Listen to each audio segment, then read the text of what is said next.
N is half Pokemon. Kind of in the same vein as the whole N is a Zoroark theory, this one states that N is in fact a human Pokemon hybrid. In several instances, Gestas calls him stuff like a freak without a human heart, or telling him that he shouldn't speak with humans, which could imply that he is a non-human. Then, who would the mother be? Well, the top candidate is obviously a Zoroark, a Pokemon with the ability to transform into humans and even speak as a human. Normally I'd be suspicious of this, since Zoroark's illusion implies that it's just a visual trickery rather than an actual transformation of the biology, but honestly, with magic involved, you can handwave that away. And with the Terra leak, we know that Game Freak, at least behind the scenes, had ideas of human Pokemon relationships written down, as well as the Canalave library mentioning that humans used to marry Pokemon in the past. So it's not infeasible that Gestas could have had a kid with a Zoroark, since stuff like that happens in stories from the Terra leak. It would also explain why N is just able to straight up speak to and understand the speech of Pokemon. Carbink evolved into Diancie. Carbink already has a connection to Diancie, as it is stated that Carbink can undergo a mutation to transform into a Diancie. Okay, great. Why is this not an in-game mechanic? Like, Pokemon evolution is simply a mutation, so why isn't there a way to actually evolve a Carbink into Diancie? I'm sure the idea of this happening was floating around at Game Freak, but this was before legendaries or mythicals had the ability to evolve, so maybe they wanted to keep that consistent. Although by this point, I'm sure they already had figured out the Sun and Moon legendaries, which do evolve, but who knows. Though I'm sure if Diancie was introduced in a post-Gen 8 game, it 100% would have been an evolution to Carbink, one of those weird, insane methods where it would take a lot of effort to get it. If you wanted to do it in Gen 6, I think an interesting way of distributing Diancie would be to give a special evolution item via an event, maybe something like a pink diamond, and allowing the player to use it on their own Carbink to get a Diancie.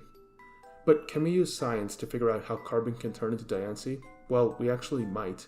You see, Carbink's blue diamonds can form naturally from elements in the earth.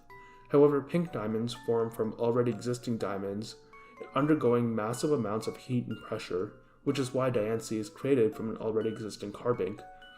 Considering that the process is very extreme, I can see Carbink evolving through a story event like Kupfu in the Isle of Armor, where you're made to bond with a Carbink over time and have it undergo a difficult trial, and after successfully surviving that pressure, it gets the ability to evolve into a Diancie. I would love to see something like this in Legends ZA. Ash dies in Movie 1. The original Japanese trailer for the first Pokemon movie is a bit enigmatic, showing two women and a child watching the clouds, before cutting to a Pikachu in the same field looking back at them. One of the women strongly resembles an adult Misty, even having a very similar hairstyle to the older version of Game Misty in the Generation 2 games. The trailer has a pretty strange tone overall, with most of the runtime being these random women, only interspersed shortly with some clips from the movie, almost like the adult women are telling the child the story of the movie as a flashback. Also, this entire scene here is never shown in the movie, only in this one trailer. The Pikachu in the field can be implied to be Ash's Pikachu, so if we see Ash's Pikachu without Ash himself, as well as a potentially adult Misty, it could imply that Ash is dead, and the older Misty took care of his Pikachu and is now telling the story of Ash's death to the child. Potentially, Ash could have died when he turned to stone in the movie, at least in some original version of the script. However, in a later interview with the director of the movie, he says that this is a random woman in the trailer and not Misty, and didn't really elaborate further, so that's all we have regarding some sort of conclusive answer. Maybe just an odd artistic direction they decide to choose for the trailer. Phoebe's Room Ghost Kid. In Omega Ruby and Alpha Sapphire, before you fight Phoebe, you can notice a couple of strange details. First, when you talk to her, right before it fades to black, if you look at the chair in the room, a child suddenly appears before the shot ends. The next shot is in a shaky handheld style, looking like a POV of someone getting down from the chair and walking towards us. In the next shot, you can see the ghost behind the player staring at us. When I first saw a video pointing this out when ORAS released, I was actually kind of scared, which is the only time anything in an official Pokemon game scared me. Just the way the ghost appears right before the fade to black and how it hides in plain sight in the second shot, staring directly at us, is genuinely creepy, something you'd normally read about in some gaming creepypasta. But who is this ghost kid? Well, unlike many of the other stories, we have a possible answer, and it's more wholesome than you'd expect. If you go to Mount Pyre in the postgame, you can see Phoebe speaking to a grave. She says that she was speaking to her grandma, who was talking about us earlier, and that we made a lasting impression on her. Now, we actually do meet Phoebe's grandma while she was alive, but if she passed away after, it's possible that a ghost took the form of herself as a young girl and just hangs out with Phoebe watching her battle. And she took a special interest in us, even walking towards us to see us up close, since we spoke with her before. While this is still technically not confirmed, her grandma is the only person who we see Phoebe talking to as a ghost. And it's nice to think that the ghost of her grandma is just hanging out with her granddaughter and cheering her on during her battles. Usain Bolt in Team Skull.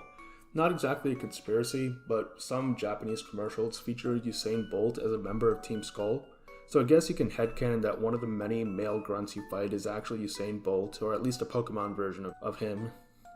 It would be funny if there was one random grunt who used really fast Pokemon, but it's kind of ironic that they used the fastest man alive to advertise the region that's infamous for how many of its Pokemon are slow.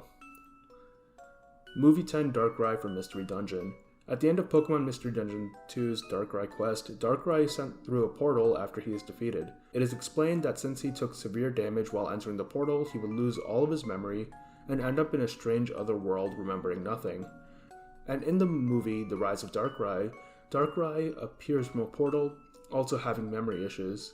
Interestingly, in both cases, the cause of Darkrai's injuries are Palkia, and in the movie, Palkia and Darkrai continue to fight.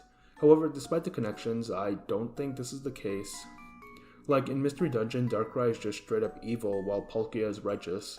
And in the movie, we see that Darkrai's situation is caused by Dialga and Palkia fighting, not by Palkia deliberately sending Dialga through the portal. Additionally, in the film, Darkrai is not evil, but rather someone trying to help, but falsely blamed for the town's troubles. Funnily enough, like Grovyle in Mystery Dungeon. So yes, while this theory is not true, there are many parallels between the two. Ash unstoning made him immortal. Pretty simple theory here. In the first movie, Ash got turned to stone, but then turned back into human when the tears of Pokemon fell on him. Since this is clearly some magic, perhaps this unstoning process also made him immortal. Don't think about it too much. Megastones can be created. This theory aims to explain the paradox of the Mewtwo X and the Mewtwo Y Megastones. If the Megastones were made when the ultimate weapon was fired 3,000 years ago, how were Megastones for a Pokemon which was artificially created almost 3,000 years later also created by the ultimate weapon? Well, perhaps the Megastones themselves were also artificially created. The scientists of the Mega timeline, after making Mewtwo, wanted to make him even more powerful and knew that Mega Evolution was a way to do so, and made two different stones to try out different combat styles. Mewtwo Y focused on special attacks, while Mewtwo X was a physical attacker, even gaining the fighting type. However, it's also possible that Megastones were never created with a tie-in to an existing Pokemon, but were rather just energy-infused stones that some Pokemon species just so happen to have a reaction to. Like, it was just a coincidence that some already existing stones with Mega Energy would trigger a Mega Evolution within Mewtwo. Arcanine mistaken for Entei. Arcanine is classified as the legendary Pokemon, which is strange because legendary is an actual classification of Pokemon which Arcanine is not a member of. It's just a normal Pokemon. However, Entei is a legendary Pokemon, and being a fire-type dog-like creature, it's possible that some people saw this and thought it was an Arcanine, or vice versa, where people saw a wild Arcanine and thought it was an Entei. Either way, the confusion people had regarding Arcanine and Entei may have led to Arcanine being falsely classified as a legendary Pokemon. Fossils have altered DNA. The vast majority of fossil Pokemon have the rock type.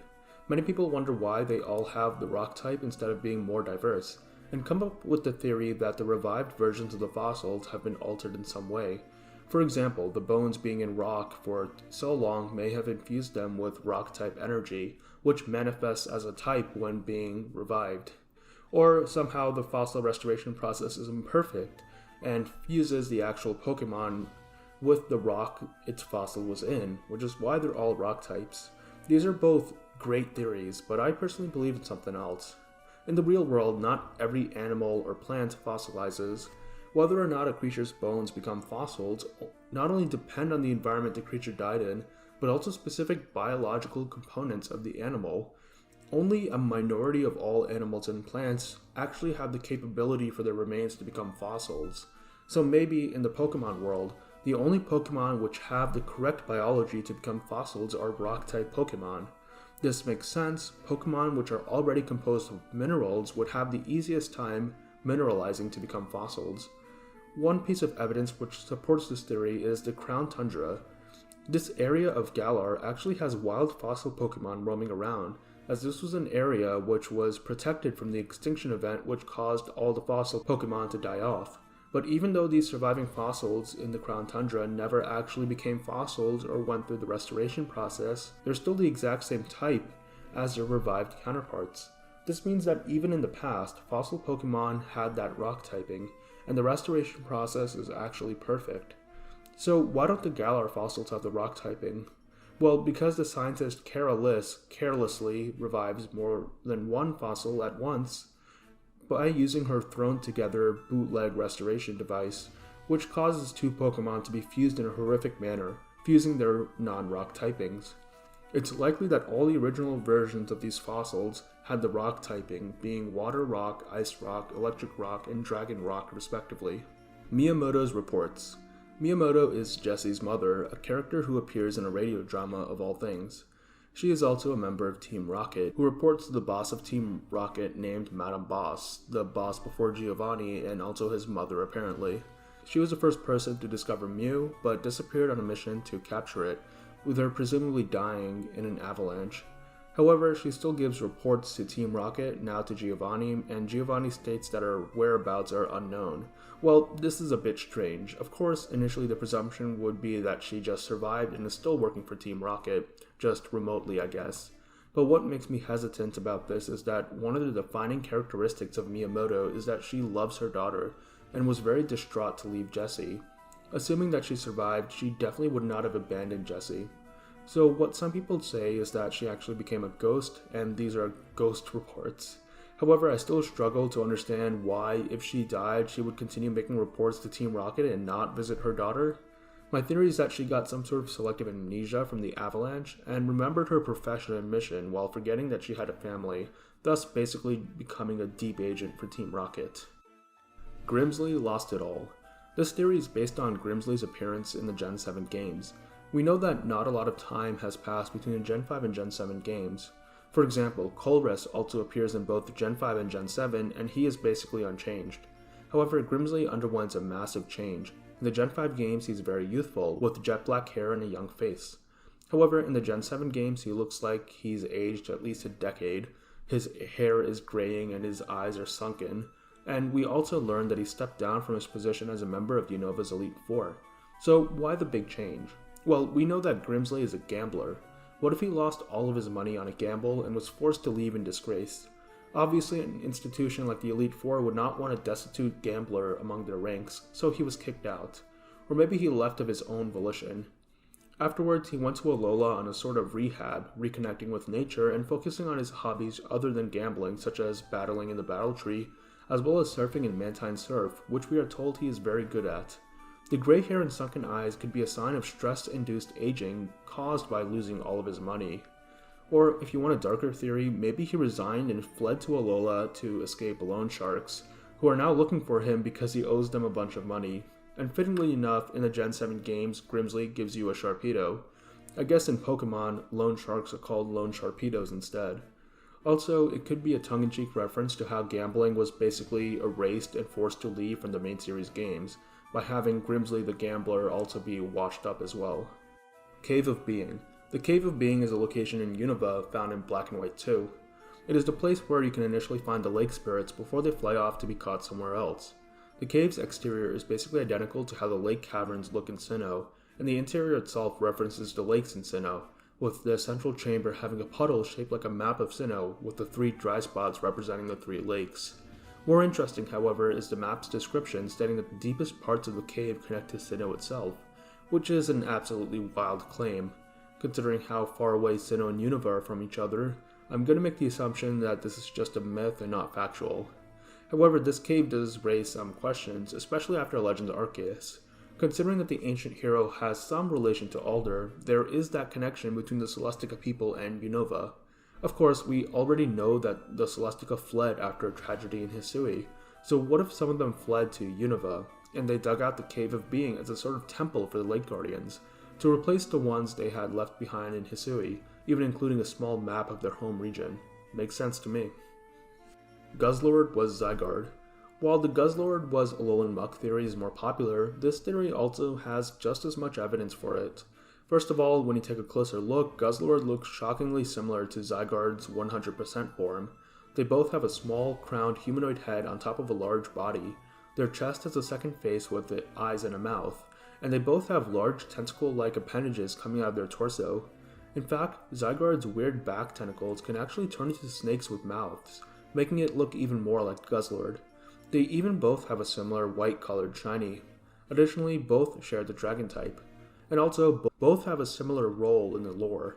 Zygarde is a protector of the ecosystem, one who keeps the balance. Guzzlord, while initially seeming like a destructive force, we learn is actually not bad in its home dimension, the alternate destroyed Howley City.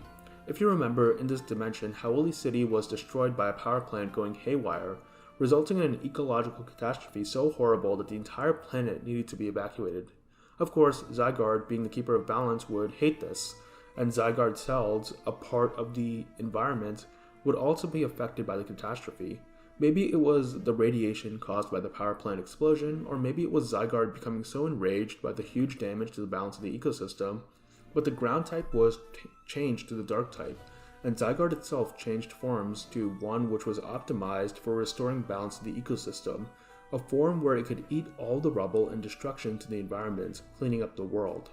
This makes sense to me. In a world where the ecosystem has become unrecognizable, the Pokemon which represents the ecosystem would also become unrecognizable in response. Mother-daughter appearances. In the prologue of Lucario and the Mystery of Mew, a mother is seen telling a story to her child, setting up the story of the movie. In every movie since then, this mother-daughter duo has made cameo appearances. So who are these two mysterious characters? Are they secretly some gods watching over the journey of Ash? Or is the entire anime just this mother telling a story to her daughter over the course of years? For some reason, one person on Reddit claims that this is the voice actress of Pikachu making a cameo as a human character in each of the movies, alongside her real-world daughter. But this is easily debunked since a basic Google search shows that this mother character has a completely different voice actress than Pikachu. However, it could just be a visual reference to the voice actress and her daughter, even if the actress herself doesn't voice the mother, which is sweet. Togekiss Dex entry spoils Volo battle. Togekiss's Pokédex entry in Legends Arceus includes this phrase, "I am certain this Pokemon will reveal itself when peace reigns in the land." Togekiss is the ace Pokemon of Volo, and of course Volo only battles you after you quell all the raging nobles and catch Dialga and Palkia, bringing peace to the land. So the Dex entry does predict this story beat. However, it's kind of ruined by the fact that you can find a static wild Togekiss flying around in the Obsidian Fieldlands, but it's the thought that counts. Tup, based on Jesse Pinkman. Tup is a recurring Team Skullgrunt in the Sun and Moon anime. According to his English voice actor, Billy Bob Thompson, the voice used for Tup is based on the voice of Jesse Pinkman from Breaking Bad. And yeah, after taking a listen to him, it does sound very similar.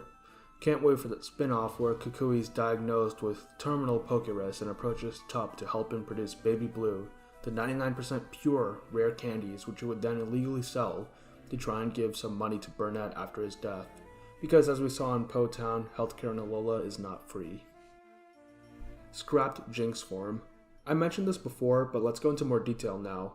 When Pokemon Home was data mined, an unused cry was found, which was basically just Jynx's cry, but with a reverb that Mega cries have. So, was there supposed to be a Mega Jynx that was scrapped, or was this some weird placeholder or test? After all, Jynx's cry was, back then, the longest in the game at 2.24 seconds. In fact, it's currently the second longest, after being dethroned by Satitan's whopping 4-second long cry. But yeah, with Jynx having the longest cry at the time, and assuming that the reverb was an effect added on top of cries, having a reverb Jynx cry would act as a limit for the longest possible cry, being the back-end limit for the size of a Pokemon's cry in Home. I think this theory was actually accepted, until we got the Terra leak earlier, where we learned that it was a Mega Jynx all along. We even found concept art for it, and yeah, I'm glad this thing was scrapped.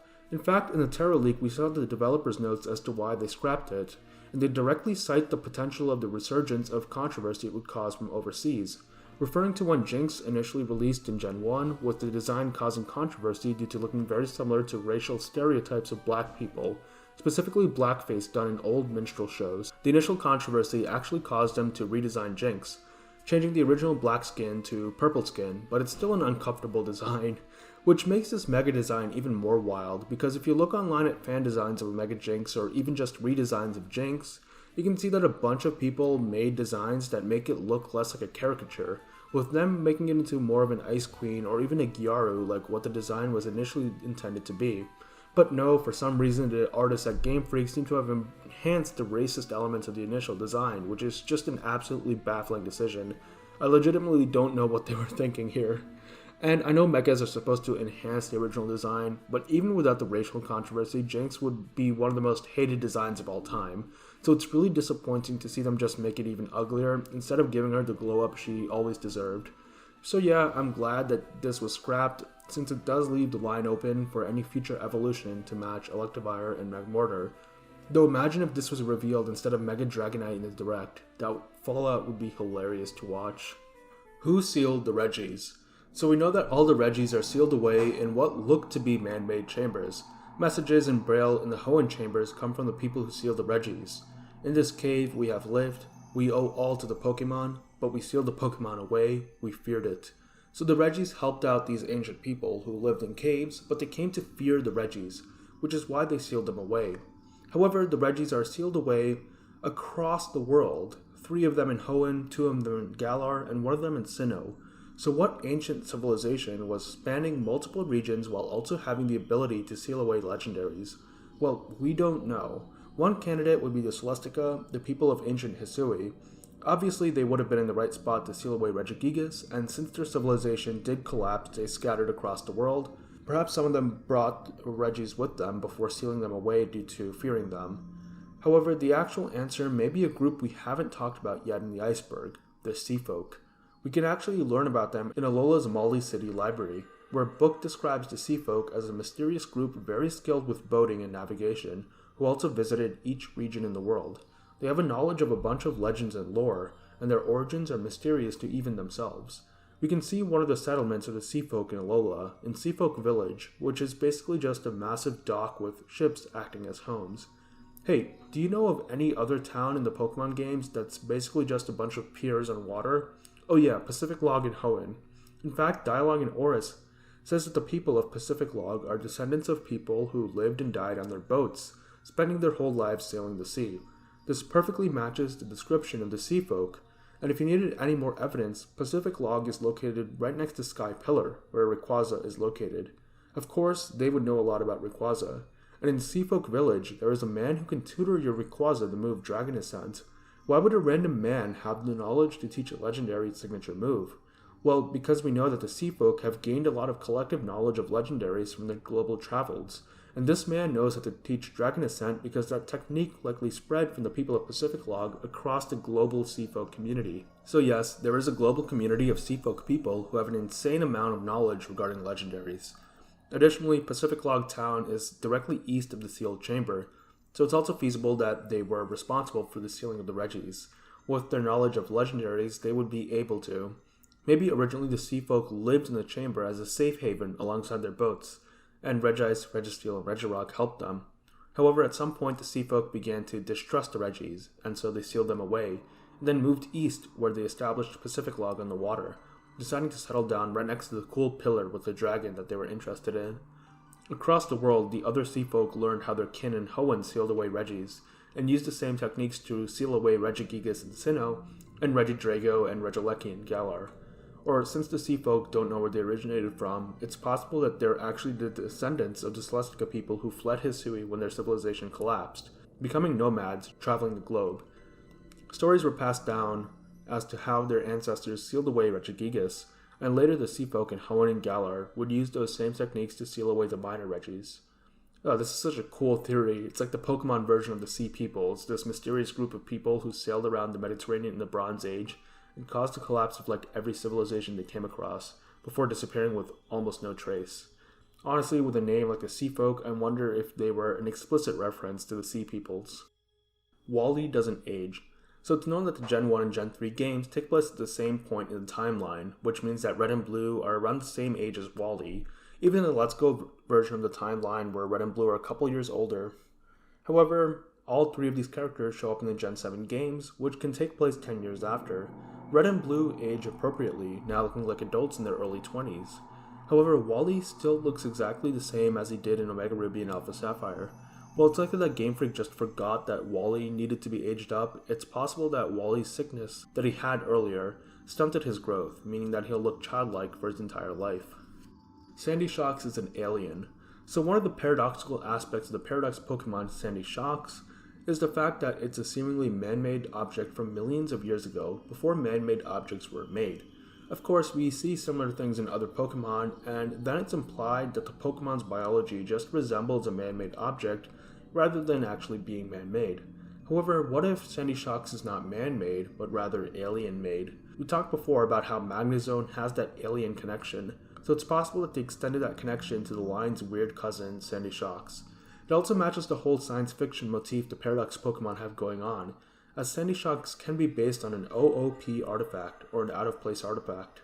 This is a term used to refer to real-world artifacts that are from the ancient world, but are also technology that would be far ahead of their time.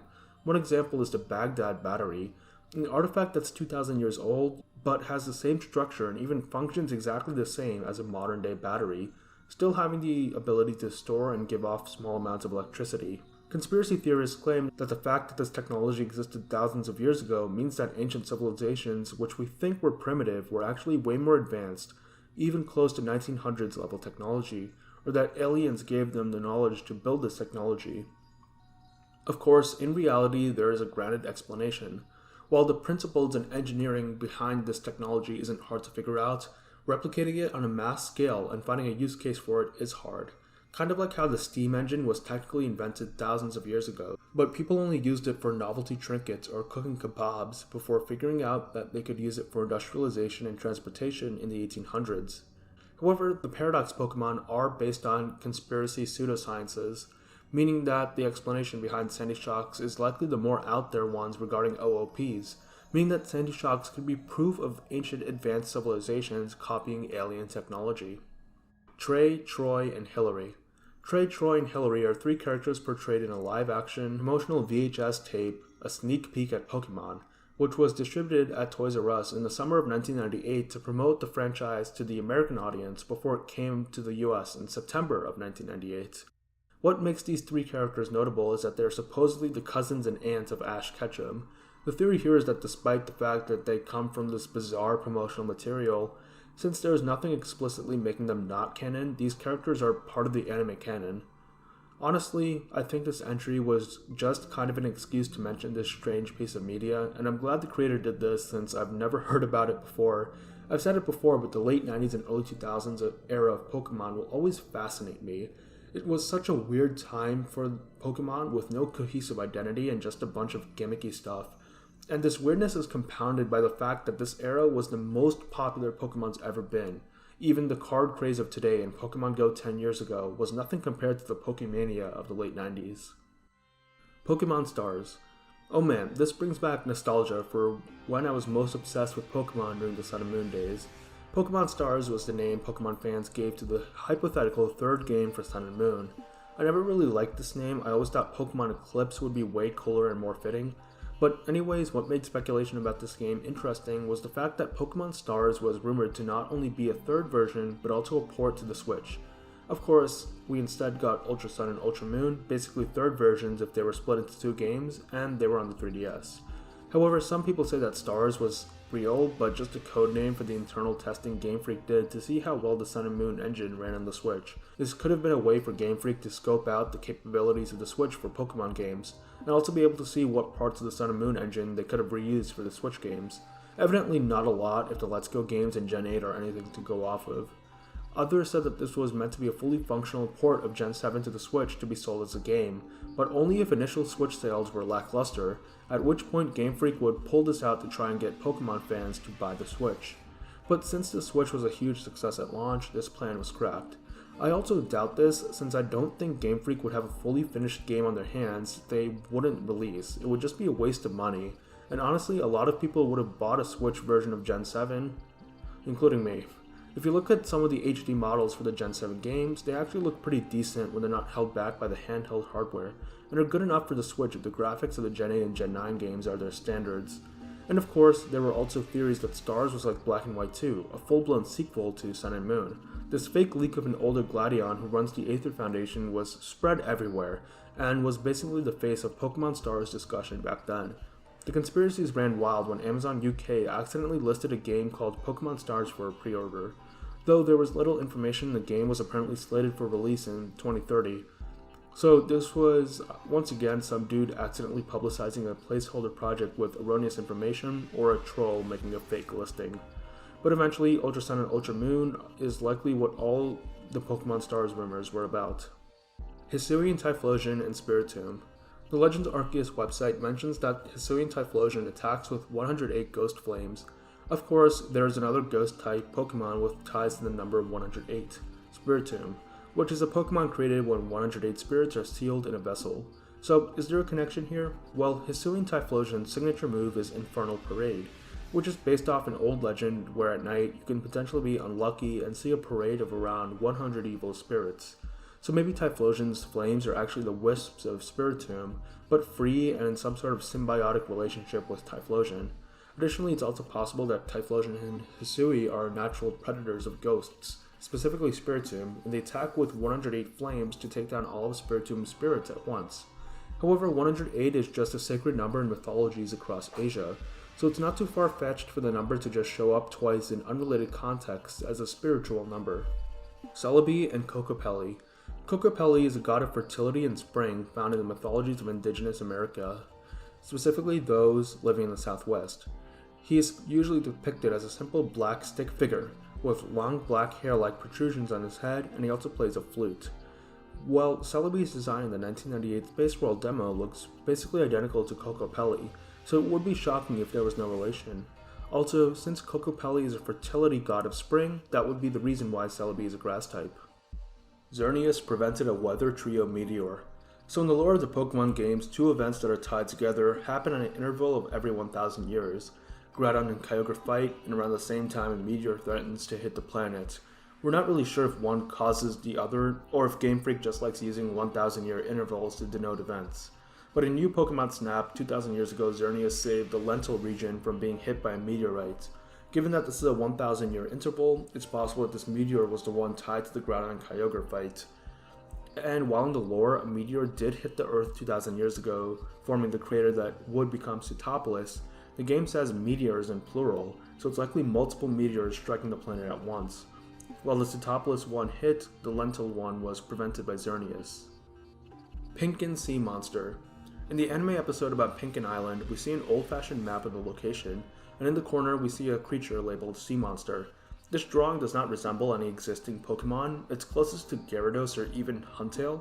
It's pretty clear that this is a reference to real-world maps of the Age of Exploration, many of which contain drawings of fictional sea monsters to add some flair. So it makes sense that the Pokemon world would have a map that also has sea monsters that are fictional in their world, not a real animal or Pokemon. Shamudi Island treasures are Megastones. The second movie has Shamudi Island as a setting, and the plot revolves around 3 treasures. The treasures are orbs, each being related to Articuno, Zapdos, and Moltres respectively. The orbs look a lot like Megastones, so it's possible that they could be an Articuno, Zapdonite, and Moltronite respectively. Shining Pokemon.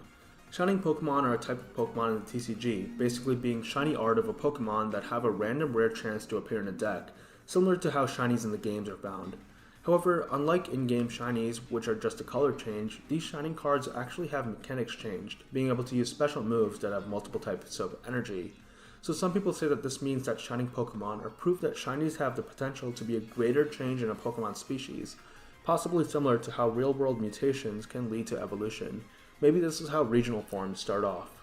Luzamine won in the non-Mega timeline. So in the Gen 7 games, we learned that Annabelle remembers fighting Ultra Beasts in her home region before becoming a faller. We know that she was likely defending the Battle Frontier in the non-Mega universe before being moved to the Mega universe. Now, we've never seen Hoenn in the non-Mega timeline past the Gen 3 games. I guess we see Hoenn characters in Black and White too, so Hoenn is probably alright there, but the Gen 7 games take place 10 years after the Gen 3 games. How one being attacked by Ultra Beasts in the non-Mega timeline is interesting, since the events of Gen 7 imply that the Ultra Beasts are initially only confined to Alola, and are successfully contained by the player working with the Aether Foundation and Interpol. But if the UB invasion became worldwide in the non-Mega timeline, it shows that a version of Luzamine in that timeline messed things up a lot worse than in the Mega timeline. It could be a similar situation to Oras, where the fact that the non-Mega timeline is weaker means that they don't have the capacity to deal with threats like the Mega timeline. Oras for Switch. So the entry in the Iceberg states that data was found in Pokemon Home, which implies that there was a port of a Mega Ruby and Alpha Sapphire for the Switch that was abandoned. However, I couldn't find anything about this online, though I think I remember reading something about this from random leaks discussion 10 years ago. But yeah, I doubt that they were working on a port for the same reason I mentioned in the Pokemon Stars entry, and if there was data from Oras found in Home, it was likely just some back-end stuff left over. Colosseum cloned beasts. In Pokemon Colosseum, admins of Team Cypher use a shadow version of Raikou, Entei, and Suicune. When you play through the lab section of the game, you can find DNA of various Pokemon in the lab, including the DNA of the beasts. However, I believe the DNA samples in these games are randomly generated, as in they theoretically can be of any Pokemon except Mightyena, interestingly enough, according to Bulbapedia. But yeah, Cypher having access to the DNA of the beasts is possible, so it makes sense the beasts that they used are clones of the original, since that is more plausible than Cypher admins actually going out and catching the beasts themselves. XY Aliens. The original plot of Pokemon X and Y revolved around aliens, with Xerneas and Yveltal actually being alien biological superweapons. Basically, Team Flare were aliens undercover acting as humans, plotting to take over the world. Their goal is to locate AZ, who was an alien sent to the Pokemon world thousands of years ago to conquer the planets, which was in a state of war, but decided against it after meeting a Floette which he befriended. So he went AWOL, which angered the rest of the aliens. His Floette went AWOL with him, unlike the final game where Floette left him, and he kept Floette close because it held the key to the Xerneas and Yveltal superweapon. The alien plot would be a justification to add the fairy type, with the in-game explanation as to why fairies exist being that they literally came from space far in the past. Also, the older Pokemon that got retconned as fairy types, such as Clefairy and Wigglytuff, got that classification because they were originally from space. However, as there are other fairies that got reclassified, which probably don't come from space, such as Whimsicott, this isn't a really hard rule for what the type is. Additionally, some other characters were also aliens. Supposedly, Diancie was a benevolent alien leader from the moon, and Valerie, the fairy-type gym leader, was also an alien, which makes sense since her design is very alien-like. Look at her pure black eyes, that girl is not a human. Additionally, Mega Evolution was also meant to be of alien origin. I actually have a theory later down in the Iceberg about how Megastones originate from space, but that is completely unrelated to this original premise. Basically, Megastones were actually just pieces of AZ's spaceship which scattered across Kalos when it crash landed there. The original designs for Mega Evolutions were much more alien-like, with elements similar to Deoxys, before being changed after the alien plotline was dropped. So yeah, Megas are basically Pokemon being mutated by cosmic radiation, which I guess fits more with later descriptions of Mega Evolutions being a change which harms the Pokemon or sends them into a rage. Of course, this aspect of the story was likely scrapped because Game Freak thought it would be way too weird for the fans to swallow, especially after they experimented with a more interesting story in Gen 5, which they got huge amounts of backlash for. So they likely scaled back the story to a really simple Gen 1 style, as it's clear the whole point of Gen 6 was to make a more basic and accessible game with a lot of nostalgia bait. Maybe if the original reception to Gen 5 was better, we could have gotten the insane alien plot of X and Y. Overall, its original plan for the Gen 6 game shows how all the weird, incoherent plot points of the final X and Y games were originally meant to be a part of a plot before this retcon. It's a real shame that X and Y got shafted like this. Plumeria's parent founded Team Skull. We are told that Team Skull started off as a group which followed one of the island kahunas before the said kahuna angered a tapu and was disgraced, with those who remained after this conflict becoming Team Skull. It's possible that this original team was actually a dangerous, villainous group, but after the tapu defeated them, they were weakened severely and became a laughingstock in Alola, with only outcast losers joining. So, who was this kahuna? It could be Plumeria's parent, who was a poison-type kahuna. This is because Plumeria gives you a spare Poisonium Z, and Z crystals typically are only meant to be given out by kahunas and trial captains, with normal people not distributing them except for really rare occasions. So Plumeria definitely could have gotten a couple extra Poison Z crystals from her parents, since as a poison type kahuna they would have had plenty. And it would also explain why Plumeria is an admin, since she's the daughter of the founder. She probably doesn't want to be the leader because I got the impression she's not as passionate about the crime aspect of Skull and just enjoys the community helping each other out. She probably let Guzma take the leadership since it was less work for her, and the spotlight for the criminal activity wouldn't be on her. And her parent was likely the kahuna of Ula Ula Island. The original Team Skull was maybe taken down by Tapu Bulu with the help of Nanu, a police officer. After their defeat, they retreated to Po Town and isolated themselves from the rest of the island, while Nanu was promoted to the new kahuna of Ula Ula, a position which he really didn't want but took because Bulu wanted him to. Jessie is Hoennian. When Jessie visits Little Root Town in the anime, she says that it hasn't changed at all since she was last here. Later in the series, she also has an old, expired contest hall pass from Hoenn. Both of these could be evidence that Jessie grew up in Hoenn as a child. Ash is 11. So the Pokemon anime officially states that Ash, even after all this time, is still 10 years old, despite this contradicting some of the timeline stuff in the anime, such as stated time jumps.